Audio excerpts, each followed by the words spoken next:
Diarjo kuwi ya komponis tingkat dunia. Niku pun mboten elok jenenge Pakisan. Lawan Solo itu kan mendidik yang Jepang yang Amerika terkenal. Lho ben nate pentas anu Pak De. Pentas festival musik wonten Cina Pak De. Wonten Cina kutanipun jenenge Kaiwi kali Guangzhou. Wah, nek nyritake ngono kuwi jan kowe ilang sifate putune Pak Lukas kuwi. Lah pripun? Sabamu luar negeri tok. Lek aku ku bangsa bendung. Menyang porong. Niku enten kumpulan wong Cina niku main nggih, main musik ngoten niku nggih. Cara mriki jenenge keroncong. Keroncong. Nggih, nek kene ku Bengawan Solo. Bengawan Solo. Nggih. Mungkin wis terkenal nek ditingkat ya. Bengawan Solo kalih burung kakak tua hingga jendela langit. Tukang mereka pun undang Pak De. Untuk mereka aku dibuat. Nah, ini tapi saya ini topinya ganti Nah, pribadi. Saya bunda. Kalau tidak bunda, bukan saya. Ini apa aneh? Capek gunung. Capek gunung. Kakung bawa. Panjangnya lupa nanti gunung. Bawa Mas. Kakung. Rasa jeglek, gawanane mesti malah blero iso. Mesake Pak De nglaras. Iya, mat-matan iya. Saben wengi nyawang konang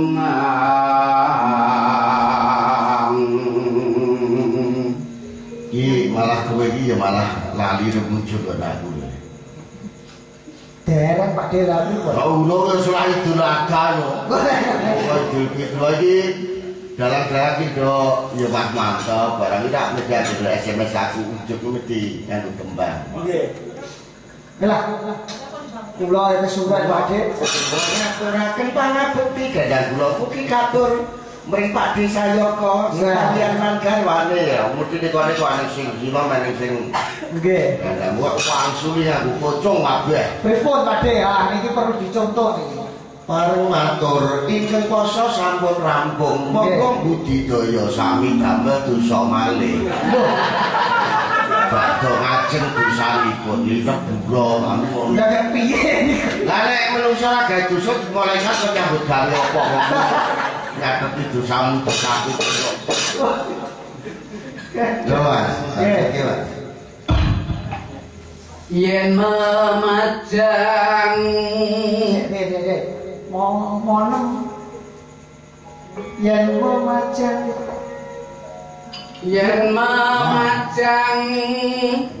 nganggo janur kuning meluangnya tak nunggu ya melu dalam pinter meluang ada aku kono gak uyuni deh aku pengen duluan kadung tengen ini tak ketemu pocong mana deh lagi gara-gara pocong itu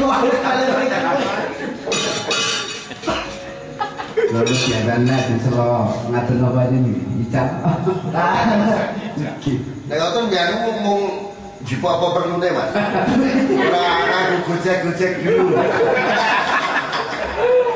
nek kok gini tuh gojek lara ditut gojek lekas mulai bawa lagi mau jadi sing ora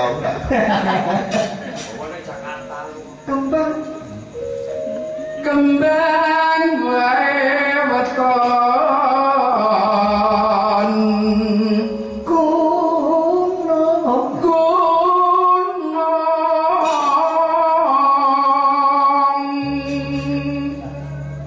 paci goreng pacitan sarwi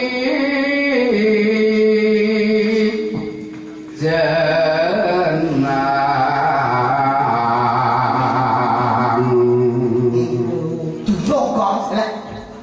Sakjane wis ilmu mane duyung. Wis ganggu gawe ae.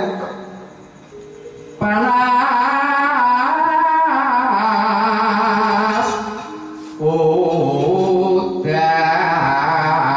udan ingin bawa ini juga ulah-walik jadi jenang sih agak dinom jenang itu yang ditanda itu kok sudah ini gak iparian merah Betul bisa. ya gak tuku terasi sampai gede Loh, terasi sampai yang gede gak ada korupsi. samburan Gede ya. Pun sambur gelap mau. Tuku cium sak botole. Bapak turu ketok penjalan. Capek. Ya. panas udan amping-amping caping gunung jangan lodeh Nggih, ngambuni kuncis kuncis. terus nganti pereh barang wis kerokan Tuh. kerokan nek pereh kok ora wis kok ora ngabang Tuh. nadyan waton sarwi lanang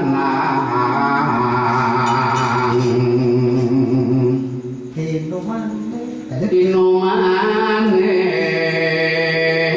banyu bane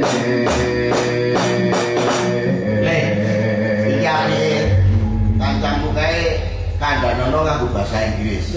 Nek iki bawa apa arep ditibake langgam iki. Oke. Sugeng ngrungokke. Nggih. My friends, this is bawa vokal capek gunung. Tapi dulu bahasa Inggris. Mountain Head. Oke. Oh ya. Lah Inggrisnya ora sempurna iki piye? Tapi ini termasuk topi. Oke. Halo. Sugeng tidak ngetaken. Happy listening. Bokap. Iki ya Inggris kan apa ora aku ya musik kok. Dadi ra iso nyalahke ora iso. Ini delok bocah iki guju. Berarti mungkin.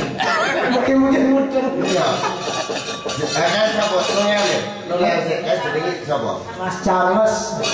Wah, Charles Bronson lho. Sanes. Niku nggih Mas Charles saking Inggris Pak. Oh. Nggih piyambak niku sing maringi ide kula damel website wayang.java.com niku nggih Mas Charles niku. Lah ya ing atas wong Inggris kok kedewasaan berpikirnya masalah budaya luar biasa. Wah, luar biasa. Niku penelitianmu tentang gamelan Pak Dewa. Kuwi omah Inggris Inggris karo pasar.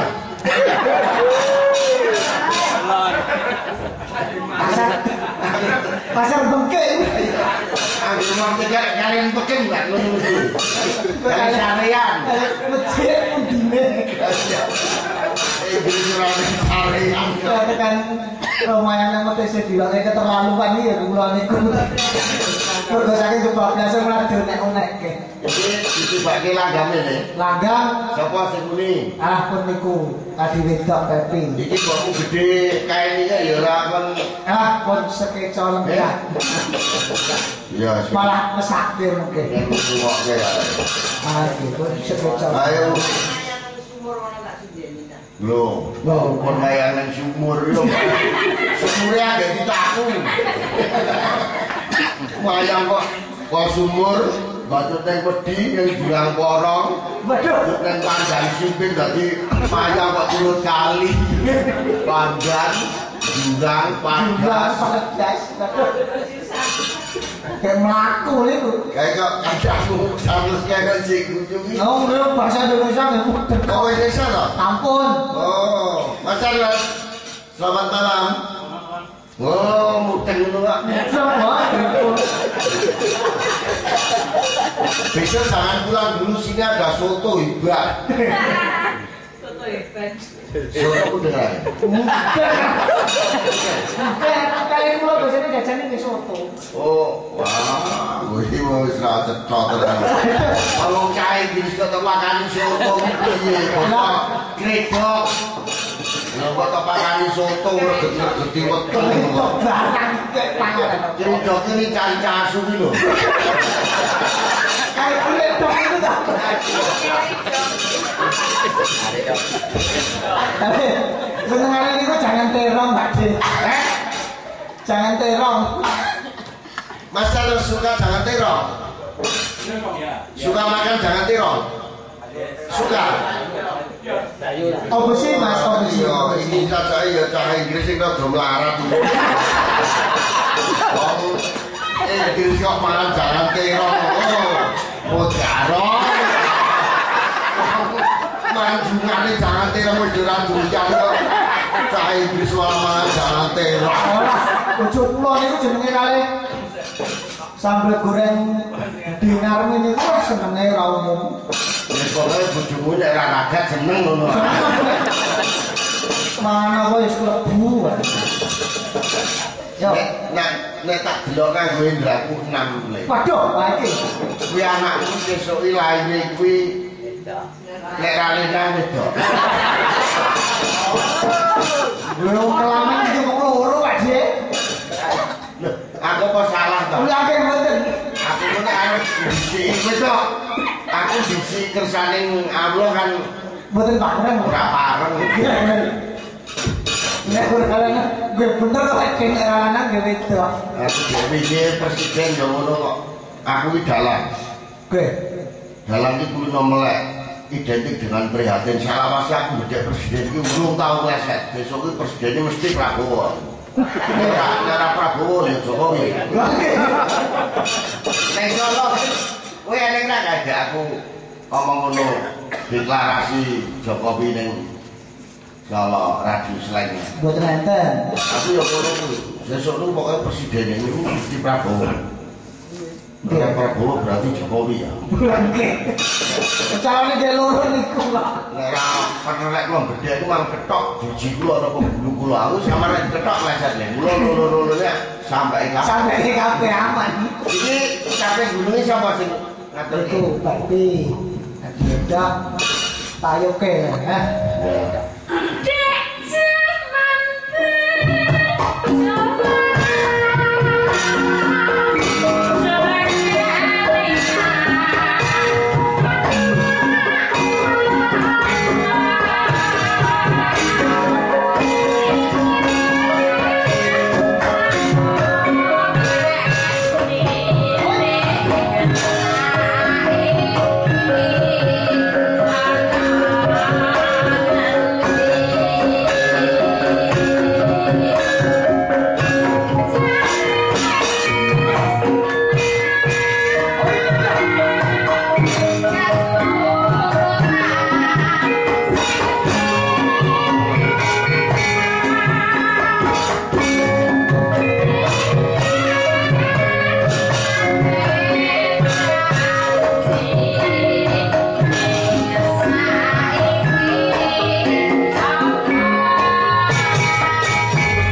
sing sinden bojone iki cocok.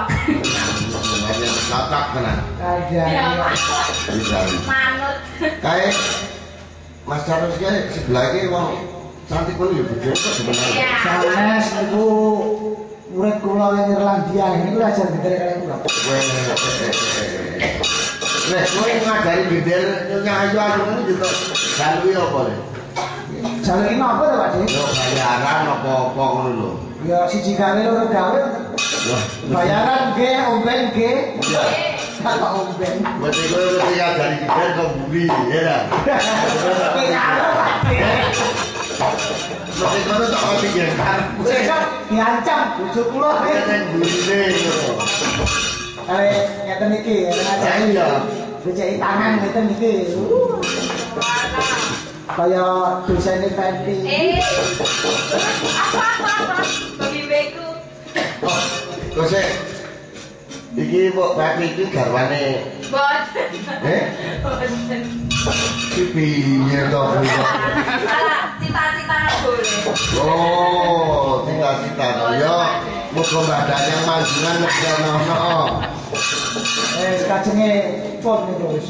Ajenge wong kemarin niku ya wonge ya celimus. Nek karo wong wedok ora. Mbok nek kampus kaya apa nek omah iki menenge ora umum. Selirane penari dede kados kula. Selirane penari. Walah najae. Nek aku seleraku jajak peduke. Lagi selera. Nganggo selera. Selerane Ini anu sing ngendang iki ya keluarga dene. kalah kena putrane Lek Ratimi ngoten, Mbok. Oh. Iki putu rage. Nggih. Kandhane iki sak omah. Aku kene iki tak mudhi wong liyane modar mati bejo. Wes Kanca paling plek. kowe nek ngladeni aku wayang mah dadi mungsuh kowe. Wes piye anggere nglakoni wayang ngono nek dijaluk ae kok piye. Tidak kalah ampun ngono. Dalang kok malah diatur karo pelanggan. Ya. Nanti bisi aku ki Mas sampeyan nek mayang kali suwargi bapak mesti suwargi bapak. Terus an kowe jare tak wasuli 3 huruf apa petang huruf bae. Nek 3 huruf cik kali. Petang huruf prek kali. Gak bisa. Ngene iku sing wayangane nyun sewu persis bae oleh bejo niku. Ya. Kuwi paron. Ya kaya suwargi bapak kene ya kaya suwargi Mas Darman. Nggih, nggih. Sanggite nggih suarane. Ya anggere rekane iki kok ya bagus sih. Tapi ben Udut nang anggere aku rumah tinggal karepan. Ada orang sing wedok. syukur. Ya nek iso ora itu. Nggih. Ya saiki pancen wis tuwa ku digalah awake dhewe. Nggih. Jantung. Yo.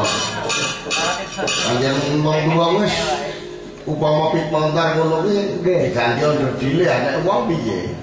Bola. Nggih. Yes, rumah dhewe iki pengati-ati mapan ning awake dhewe.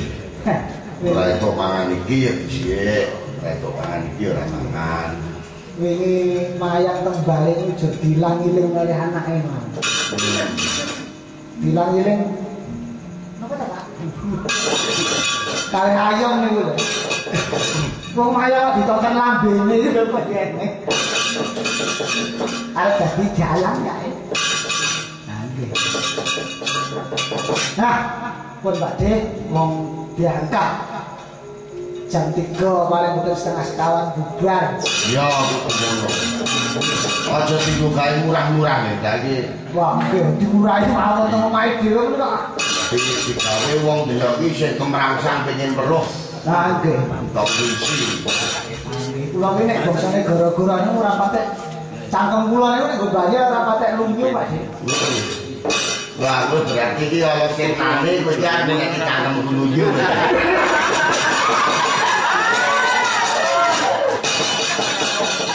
Iki saya ning jalan diantemi wong delok iki nek ngene. Moksa kena ta aku. nek kula mboten marani Pakde lunjung boten. Ora ngelusi. Anggene wedine kraos nggih. Ini nih wayangan beniki murah kapono paling murah keluarga. Nggih, Pakde. Manjungan kene sing paling penting saomah kene putra wayahe suwardi bapak. Nggih. Terus lumebere para krawitan sing padha ngiringi menapa berkah Allah. Nggih. Terus sing mirsani ya kabeh kesawakana seger warasan, ya seger sarirane, ya seger rezekine. Nggih. Ya ta? Nggih, niku penting, Pakde. Ya. Kecakirin, Pakde. Ya, ya, ya. Cirine sa. Iki kok sik wis tenan. Sampun lah. Selanjutnya ciri. Nggak putih, Pakde. Mulai aku kaya subuhan. Waduh. Subuhan. Cirine sa hati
Julito.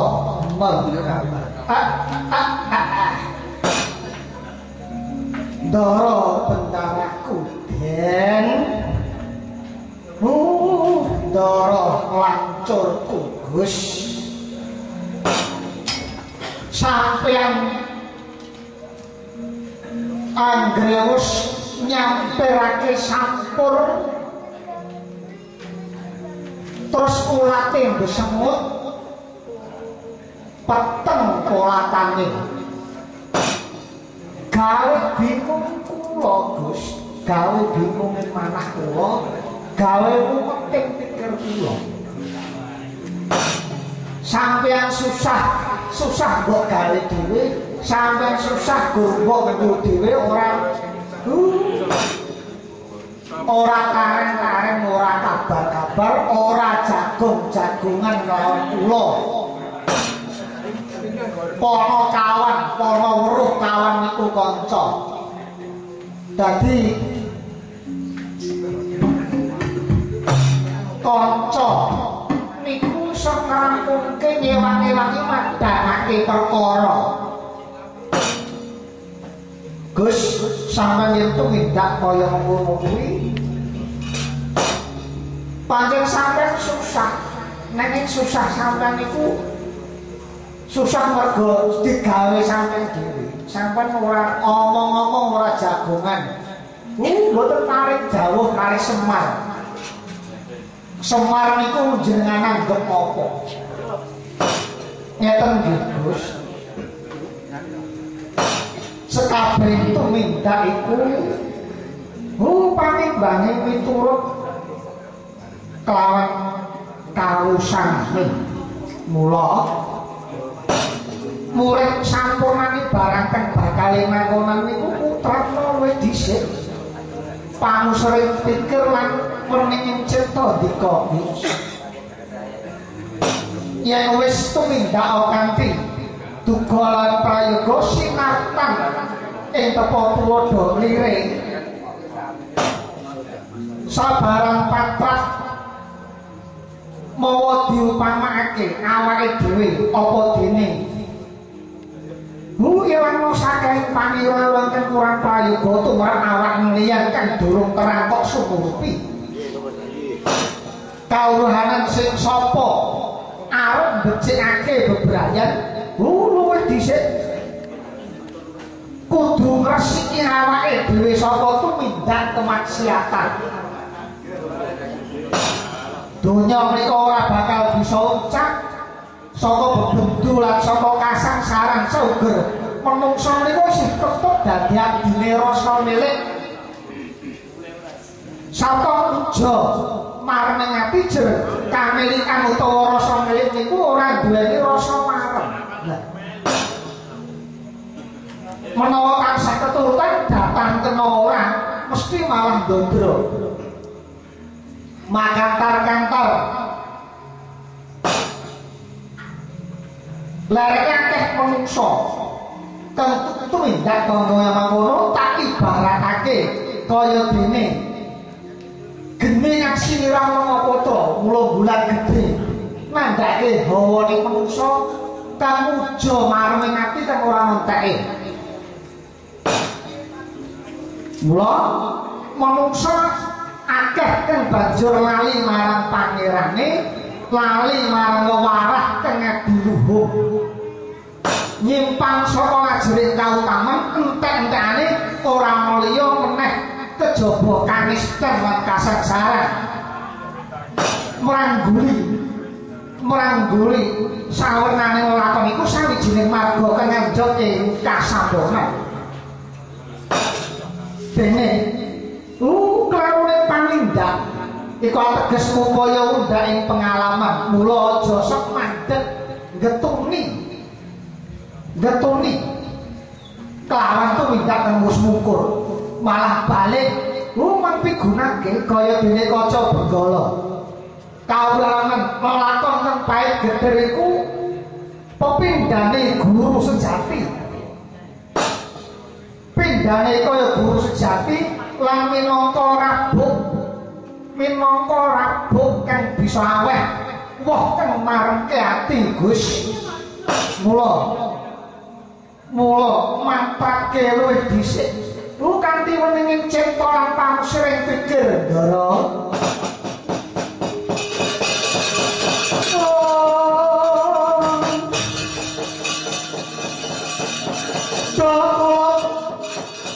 Putra Deson Siramus Wanci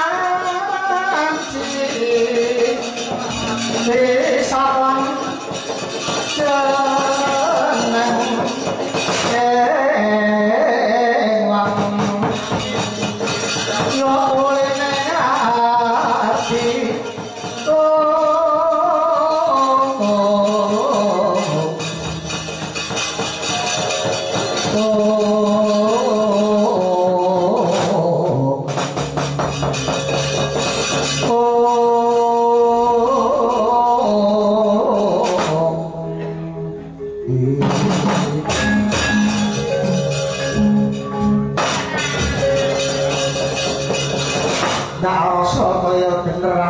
Sira Kakang Badranaya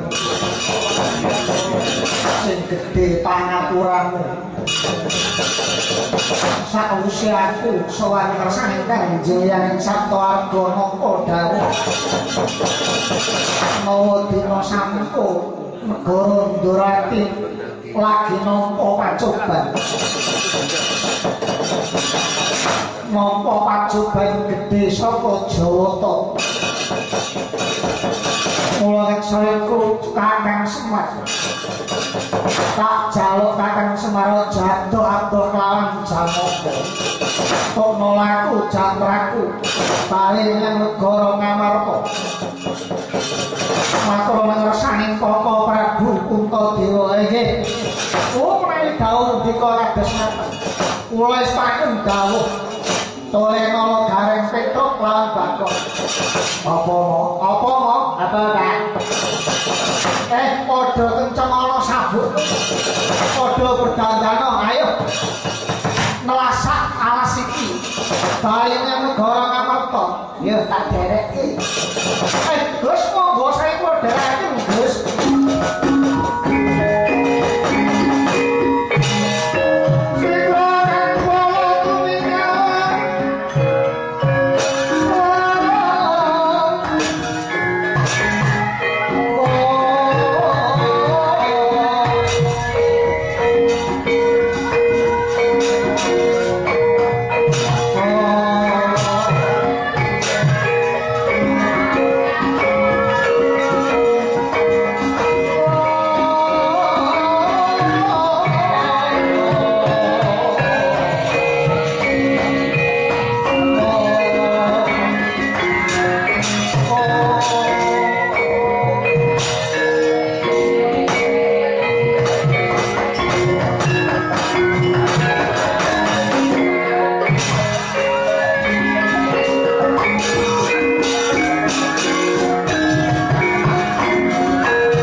kiri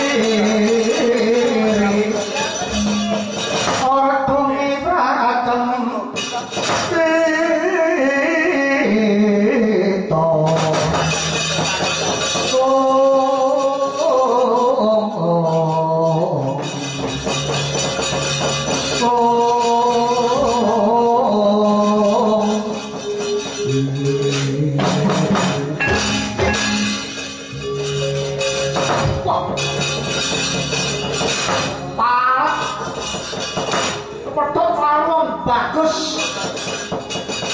bagusnya ngomong segar jagat paribasan ayangane dililing-liling apa semang jeblok apa piye wah wong anggere bagusnya kaya ngono tekan negaraku dadi hubungane wong wedok men sing anyelke kuwi mburi wong udun nganggo kipo kudu disuntak kipone dicokot ayo wong ewak-ewake tenan iku oh sampai kleru mas kleru piye dadi sing jenase nggo kipo iki lho iya ora nggo kipo dendele guna iro ngono kok iro kok dawa ya kok yo ora entuk bocah bagus ngaku gak takoni sapa jenengmu Satria Penengah Pandhawa Harjuna ya Janaka Satria Penengah Pandhawa Harjuna ya Janaka dasar para nyata kowe sing tekle matane kira sapa takon nglawan aku jenengku Nala kuwi gareng gareng nganggo kuwi sing mburi menurut dawa lonto sapa Anda tanya saya dapure sapa My name is Tuan Ambeien. Dapure Ambeien ini penyakit kok. Apa ya, Dak? Oh. Sing mburi dhewe sapa? Sing mburi dhewe iki Bakam. Ora takon. Dagang. Bakasmu dhewe yang ndi, Gus? Ngetutake kedheping netra jangkaing suku ora kena kudu bali kowe kudu bali ora kena iki kalau tak kene alas iki tak nggo pacak baris wah lho bolo sapa kreon to ora kena mbajut entuk mbajut ora yo mbajut kok golek perkara nantang perkara ora Sosro Adimurti kuat mantap dong apa serem nyawang apa abang ayo sak gending lak-lakin ngecak perang temen bocah prajurit loten jauh yen Janaka kalah aja mbok surat yen Janaka menang keplok ben seneng ati iki ratu digdaya ratu sekti Mandraguna yen aku kalah surang yen aku menang aja mbok keploki ben seneng ati Janaka wong ngaten ya sumingkira mundur dhisik ngaso dhisik Janaka prajane ngaso ya ngaso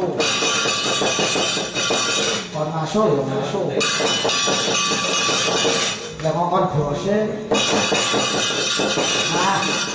pun sekecake mriku Janaka kowe nantang perkara sastra Adimurti kowe nantang perkara sastra Adimurti apa wis kandel kulitmu apa wis atos kaya wong sing Raden. Tandhe kelawan aku tiwas gateli tangan. Mongso geti ana.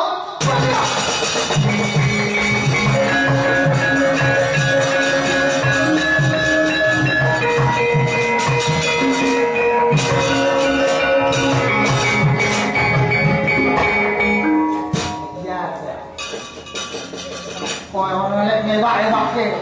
Oh iya. Tadi lawan aku. Sumbare kaya bla-bla jagat. Tadi lawan aku. Tiwas gateli tangan. Mosok ngerti ana tembile. Ah. Ndara jana kok jak main-main. Ah iya. Tembile pisan. Oh. Ya le, kom. Panggil. Kom. Lek. Kom. Lek mati. Tembile pisan kok mati. Bagonge pangpat-pangap. Apa pengapesane iki ning nggon sing delik. Nggon delik piye? Bagong iki pengapesane ana ning nggon bokong. Nek bokong lho bagong iki nek masuk angin iki sing dipanggang iki ora awake. Ning bokonge. Jadi, mulai nek kowe pengen bagong urip, kuwi silike bangunan nek mloh.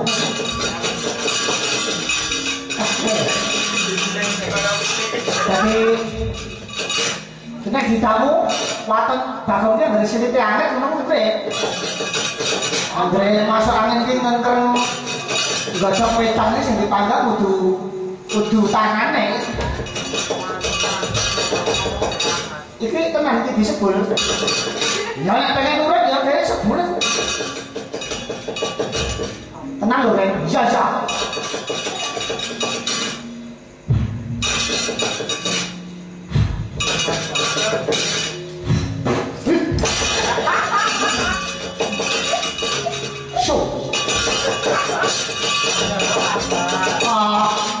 Disebul kaya ya kok. Nek mangan opo?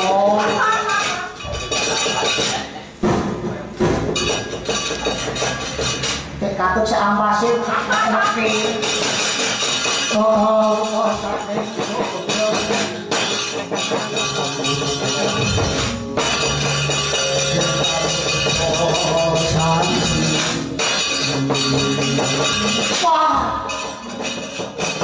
Pancen ngantuk kan. Hai, apa-apa aku sosok ya.